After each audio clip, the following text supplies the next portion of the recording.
Go and see a counselor, go and see a therapist, go and see an expert. Let them help you navigate. Of course, there are certain circumstances that hit its peak.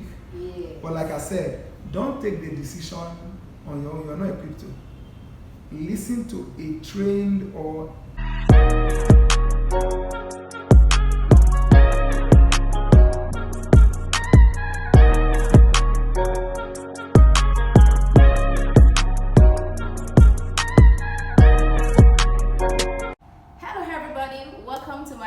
channel. My name is Mary and thank you so much for tuning in. I'm so excited filming this video today because I have my senior colleague doing this with me. That is one. And two, because I'm actually putting out a content today in this video. I'm putting out a content that will help people who are at the verge of filing for a divorce. You know, I've been putting a lot of content about how to file for a divorce and everything that relates to divorce. But now I want to film something that I want to share a content that will help you to actually save your marriage. So permit me to welcome Barrister Ocholi Okutepa. Thank you so much for joining me, sir. Thank you. Okay, as the name indicates, he's actually a lawyer and a relationship and marriage expert. He has been doing this for a long time. I actually don't know the number of years, but I think the first time I went for his program was in 2019 at Guarimpa, one program there. So that was the first time I stumbled on the flyer on the Instagram, and I actually went there, and it was so great. Honestly speaking, since that period, I think I've been able to about two other programs like that at Merit House. So he's a relationship and marriage expert, and God is actually using him. So he'll be talking to us today on how to save your marriage and avoid divorce. Okay, for I am of the opinion that there are certain marriages that are actually savable in quotes. So, and I want you to actually help us and share with people watching. I have a lot of people that actually send me emails. That's how I've been doing a lot of divorce content, because I get a lot of emails, a lot of comments how to do this about divorce. So please, sir, can you share helpful tips about people who are tired of their marriages and they want to file for divorce? What do you think they can do in order to save their marriage? Well, when it comes to the issue of divorce and being tired of the marriage, some people even tell you that they are run out of love and all of that conversation. What you want to be sure at first is what have they been listening to and who is their teacher. Because a lot of times, or most of the times, people are just not properly taught. Why do I say that? Man is a creation that responds to education. When you say a person is a lawyer, he's a lawyer because he spent some time studying in the direction of law. When you say a person is a medical doctor, that person has been to the university, medical school, and all of that. People don't just arrive at emotional places or decisional places just like that. They arrive there based on input. It's like computer. The output you get is because of what you input in it. So something must have happened to bring them to the point where they essentially want to give up or file for divorce. You don't just arrive there. Like I once taught a message and asked people, what happens between I do and I don't? There must be a lot that has happened. So for a lot of people, the first thing I do is I try to focus on you. Because when people sit with you and they want to talk about divorce, it's always about the other person. What they did, what they didn't do. All right, but where a lot of people miss it is, what exactly have you been doing? And what can you do to salvage the situation? Because every time there's a crisis, at least one of them must play the savior to be able to save the day.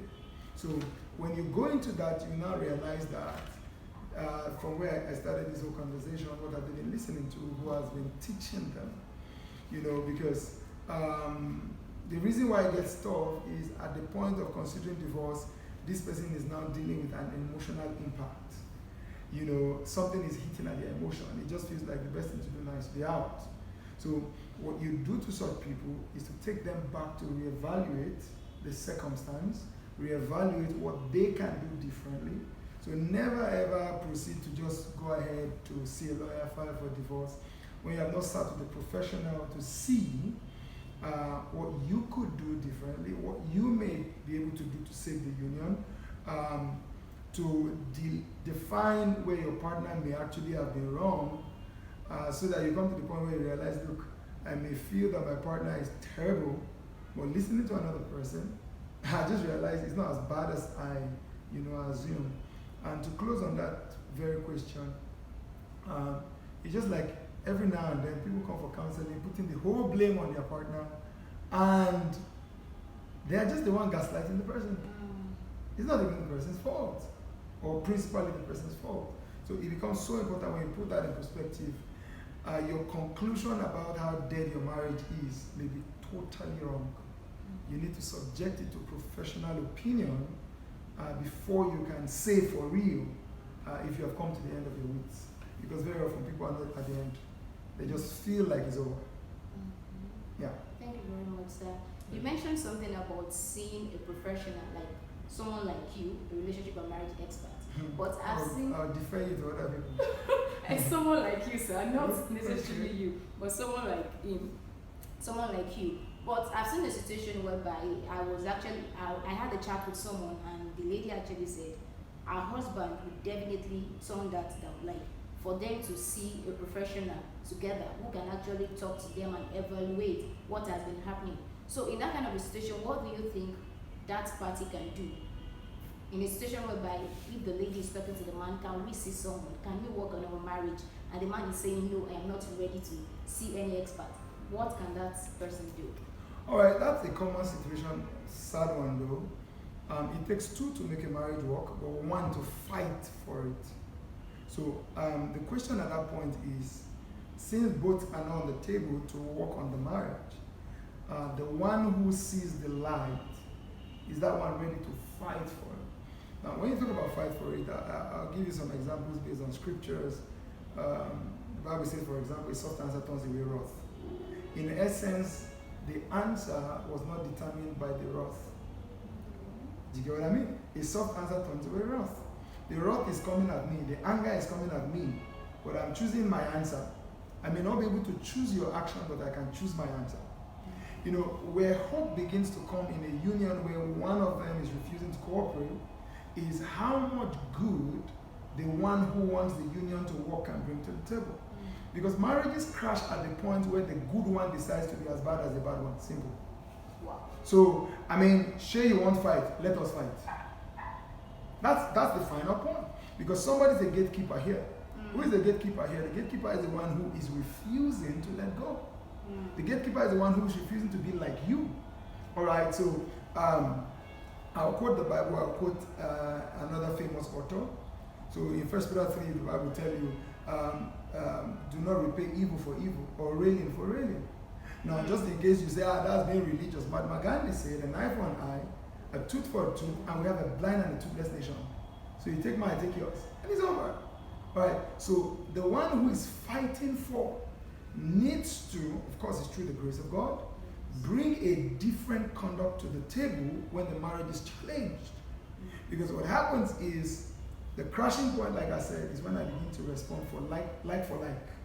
So you want to scatter this home, you want to insult me, you want to XYZ, somebody needs to remain consistent. And here's the deal. If you are ever going to stand a chance with that person, you are going to have to be consistent in virtue to the point where the person will ask you, like, why are you like this? It has happened to so many people. It keeps happening all the time. So not that she keeps late night or he keeps late night. I say, okay, now late night it is. I will come home. If I make the food in there, I will make the food. You will see it get cold on the table. If that happens for 20 days, let it happen for 20 days. You're going to come home and I'm just going to welcome you. And when I welcome you, I'm going to tell you, you know what you are doing is risky. I'm not fighting you. Do you get what I mean? So very often, of course, it takes a lot of grace and grit. But what happens is every vice in marriage invites the other person to also become the person of vice. So you need to resist the temptation at that point and remain consistent.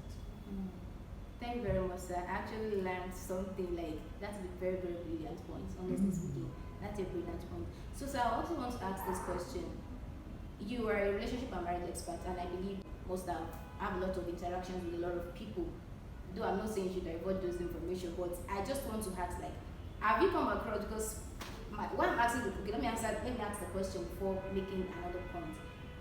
Are there marriages out there that they actually no conflicts, going on smooth? No. Like no deal breakers, things are just going on well. Because I have seen a lot of people, actually I'm a lawyer, I'm not a relationship and marriage expert like my oga, but I've seen a lot of people at any point, any silly, any small mistake, they are just like they want to quit the marriage.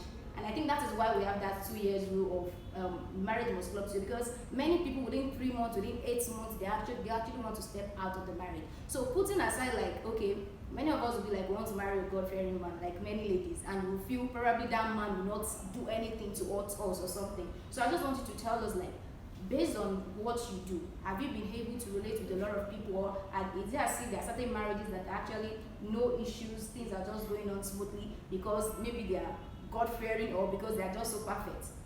No marriage is that way. Absolutely no. What you get is what you call a mature marriage, where the conflict is so minimized you may not see it. Okay. But for every marriage that works, what happens is you have 3 key factors. Mutual respect. See, a lot of the problems people call problems in marriage is a respectability problem. See, there's a way you respect your partner. You treat them in a certain way, respond to them in a certain way. Number 2, the maturity to manage conflict.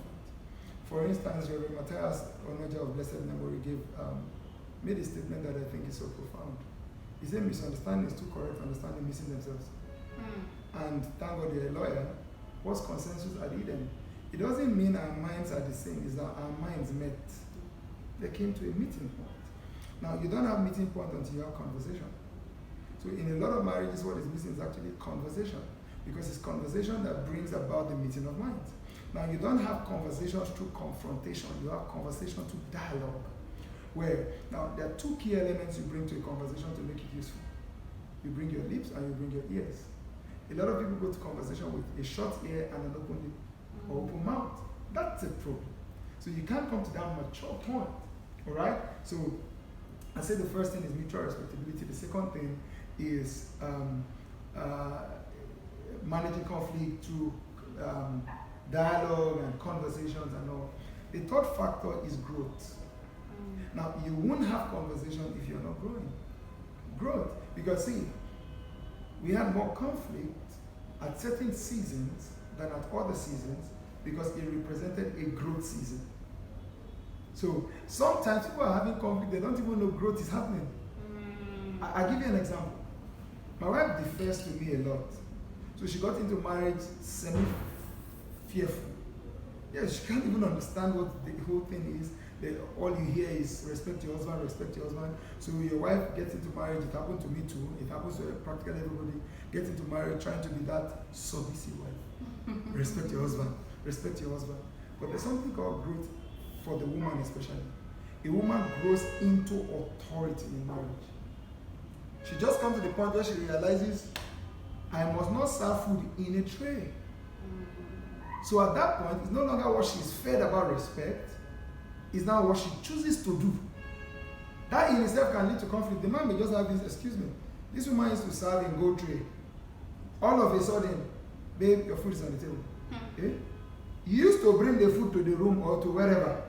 All of a sudden, the food is in the pot. Please serve yourself. What just happened? She just grew in authority. She just settled in the marriage. So at that point, it's going to be respectability and dialogue still has a place in this last point. Is either you make adjustment both ways, or somebody's going to say, excuse me, what do you think is going on here? What's happening? Blah, blah, blah. And once that's the case, you have crisis. But what's going on here? I recognize that we are growing. I am growing. You are growing. You have just grown into authority. I need to grow more in my maturity so that I can handle your growth in authority. All right? Because the simple question I ask myself, can't I actually serve food? I can go fetch my portion. All right? So growth is going to happen. Or for instance, people get married, they're not so busy, they just feel they have all the time in the world for each other. Then all of a sudden, they are growing in their career and they are not coming home as at when due in the past. Then somebody's feeling neglected, means she neglected. No, she's not neglecting you, you're growing. I mean, you used to be worth 100K, now you're worth 100 million. I mean, growth happened. You want the money, you don't want the process. That's the problem. So you see people. Now, what happens is, are we respectable? Are we able to sustain, maturity through dialogue? That's what will bring us to this point where we manage growth properly. You get? So growth is going to happen. But if it doesn't happen against the backdrop of respectability and maturity in conversation and all I said, then you have crisis. So the crisis is not because of the crisis. See, crisis has never broken any union. What breaks union is the handling of crisis. And that's why when you meet a lot of people, they can't actually tell you what happened in the first place. What they are referring to is the response they give to what happened. Thank you so much, sir. This man is just a well of knowledge. Like dialogue, having a dialogue is different from confrontation. I think that actually resonates. Like I see that happening a lot of time. There's a way you have a dialogue with someone, and there's another way that you can talk to someone and do like a confrontation, and men doesn't like that. I think no one actually, but men doesn't like that at all. Thank you so much, sir. Another question I would love to ask you, sir, is you mentioned something about people running out of love. I've seen that too, when people just say, I'm tired of that man, I'm no longer attracted to her, I'm no longer attracted to him, I no longer love the person. The butterfly effect I used to feel when I just met her or him, I'm no longer feeling it. What do you think that kind of people can do? This is not a relationship that would say, okay, a broken relationship will be better than a broken marriage, and you just go separate ways. This is a marriage. What can those couples do? It's two ways, really. Number one, you don't run marriage on emotions. Gary Chapman says, and I agree with him, the emotional lifespan, or rather the emotional lifespan, or the lifespan of the emotional phase of a love relationship is 2 years. Yeah, I mean, when you're high, 2 years. At that point, the emotion is doing you. But there's a point you turn around and do the emotion. So marriage is not sustained on that emotion. Marriage needs the emotion, but it's not sustained on the emotion running itself. Now you generate the emotion, exactly. So there's a point that emotion is the one literally dictating the relationship. Then there's a point where you dictate the emotion. There are two phases. Alright? So there was a time when he didn't need to buy you ice cream for you to be happy. You're just happy because he sat on the phone with you for 2 hours. I mean, but right now, 5 minutes call, you're wondering, oh guy, don't you have work? You have work. It's your work now. Why? You have left that emotional harm. Now, what happens is at this point, the mistake people make is they make the demand mistake. Love is supposed to be a harvest you take for a seed you sow. Love is not supposed to be something you just demand at all. Whether you're male or female, what are you doing to invoke that love? Because what happens is, every time you understand the love language of your partner and you speak it, they respond. If I begin to speak my tribe to you, which you don't understand, you can't give a response. But the reason you are responding to what I'm saying is that I'm speaking a language you understand. So we need to quit demanding when the marriage feels like it's dry and begin to give something that the other person understands. So I'll give you an example. For instance, I was speaking to a couple of months ago, and the man began to keep late nights because every time he comes home, they have conflict, and it created a migraine for him. The woman began to complain bitterly that he wasn't caring and abandoning her and all of that. Listening to them, I just began to smile. Both of them meant well for each other, but both of them were not giving what will make the other give to them what they're looking for. He needed peace to come home so that he doesn't have migraines. She needed him to come home so that she doesn't feel abandoned. Both of them wanted something that both of them had, but both of them were not giving it, so it created crisis. So he hated to be out, but he had to be out to survive. She hated that he wasn't coming back, but she wasn't doing what it took for him to come back. So she was feeling lonely, he was feeling pressured, and that's it. So he tries to come back home when it's time to just sleep, and she's asleep. Real life story. So what are we saying here? Until you pick the actions you should put in, you keep struggling for the emotions you won't have. That's it. Thank you, sir. Thank you very My much. pleasure. Okay, the last question I'll be asking is as a relationship and marriage expert, do you think there are some sort of deal breakers in marriage? Like in a relationship, I can say when a man cheats, that's the deal breaker for me. I'm going.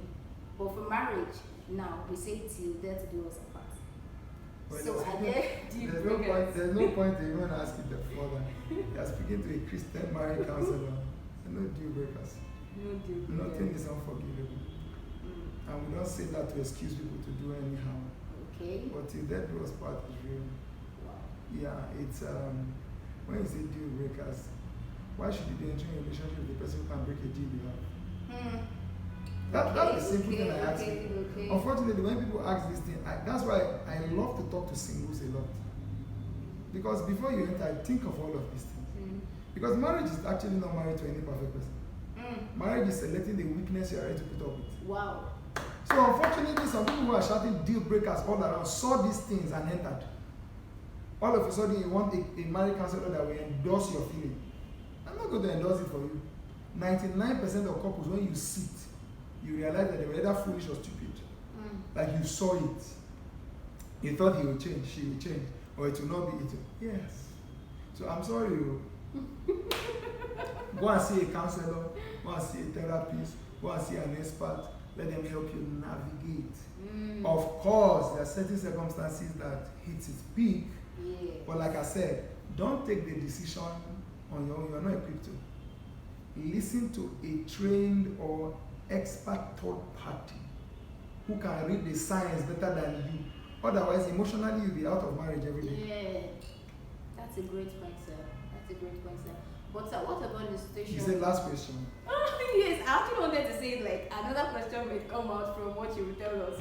So, okay, what about your case of domestic violence? Like, see, you can paint scenarios till tomorrow. You can paint scenarios till tomorrow. Thank God you're a lawyer. Domestic violence, you came out of a family. He has or she has a family. See, we undermine the marital process, and that's why people die. And again, this is why I want singles. I hope you know there are people married to ungovernable people. You use your 2 eye and entered. Now you are stranded. Why are you marrying a man that nobody can talk to? If he's a Christian, no stability in any church. You met him, he has been to 10 churches in 10 years. That's it. He's an ungovernable person. Father cannot talk, mother cannot talk. People are marrying ungovernable people. For a governable person, you see structures in his life, spiritual structure, natural, biological structure. You hit your wife or you hit your husband, there's somebody to run to. Because when we say it's the death to us, people just feel we mean stay there and die. That's nobody said that. Yes. There are processes to this thing. We are just saying if you want to give people the license to stand up and just divorce. Yes. Divorce will be happening per second. So where is it? So you can talk domestic violence, you can even talk military violence, anyhow you want to describe it. There's nothing that has not happened before. But it is how has it been handled. Then you learn from those who handled it right. Okay. I came out of a family. Family, oh. She want to kill me or he want to kill me. See what happened. His family or her family, oh. See what your daughter just did. Because the moment people cross certain line or reason like domestic violence or whatever, the problem has left just them. You need to take it to a higher authority. Exactly. So there's a family, there's spiritual authority. And don't stay there and die. And a person they are alive when they marry. Because when we say to death, people actually think we mean stay there. Stay there. There's something called constructive separation. When you are out of the house, but you are not out of the marriage. Yes. And why they call it constructive separation? Because you are separated until the problem is fixed. And if the problem cannot be fixed in the judgment of the authorities in your life, then it's a tree that is not bearing fruit. That's the only exception we're talking about here. Some denominations will not accept, but most authority figures in your life know when it's over for over. Like this tree, it will not bear fruit. Then if I go back to the Bible, it's meant to be cut down. But not just tell people, hey. That means you just wake up one day, don't like how your husband looks you out. Or don't like how your wife looks you out. So go through the systems that should exist in your life. Because the reason I say we misuse the institution of marriage is, you want to get married, you do introduction, you do traditional, you lie down, you bow, you do all those things. That's not the entire use of those people. Their use is to be, the authorities you can speak to if it goes beyond two of you. Because you couldn't marry yourself minus them. If the situation goes beyond you, go back to them. That's why they exist. That's why I don't counsel people to fight their family because of marriage. Yeah, there are situations where family resist you and attack you, but look for solution to it. Look for solution to it. So that you're not stranded with a man or a woman who knows that you don't get family, I'm your family, I'm your life, I'm your destiny.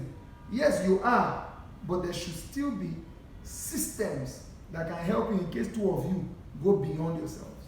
All right? Thank you very much, sir. Thank you so much. Because prior to this time, I used to see like that. I used to be of the opinion that there should be deal breakers in marriage, that domestic violence should be a thing. But now, getting to hear from you this morning, sir, I am so much blessed, honestly speaking, because it made me to understand that as a single, you should only do life with somebody that is governable. So if situation arises that, okay, the man is about to slap you or do something, there should people you will report to. But sir, what if you report to this person and they can't do much about it, or the man, okay, that is when it comes to... That's when I talked about constructive separation. Okay. That's when I talked about the authority and the systems in your life are the ones to help you come to a conclusion. Okay. So, because if you leave it to the whims of people, even in government, why do you have three arms of government? Checks and balances. See, those systems exist so that you don't just wake up one day and adjudge that a marriage is over, that should be on. Do you get what I mean? Very So well. it's just taking it out of the realm of, hey, I'm not happy again. Like this generation, I keep hearing one nonsense I don't understand.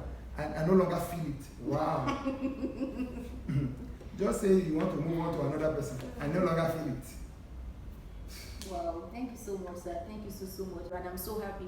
Because when this Osinachi death, a lot of people brought a lot of things to the social media that Pastor Eneche said that. But I think with this explanation now, I got the point. We know how to react. Many of the people commenting online are either themselves going through abuse or refusing to help people go through abuse. It's easy to judge another man. That's what happened. I told people there was nothing new about that news.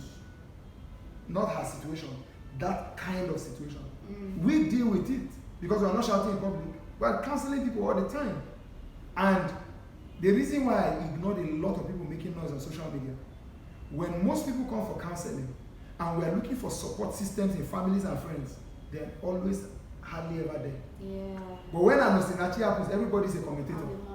But when we are counseling people, we are trying to see which of your family member can help, which of your brothers can help, which of your friends can help. Short supply.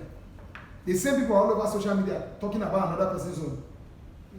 So, thank you so much. I'm grateful. Thank you for the opportunity. Please drop in the comment section and thank Barrister Ocholi Okutepa. Thank you very much. I may as well add the link to his Instagram if it permits me, so that if you want to chat with him for whatsoever reason. Thank you so much, and I hope you will honor another invitation to have something like this again some other time. Thank you so much, sir. I do appreciate you.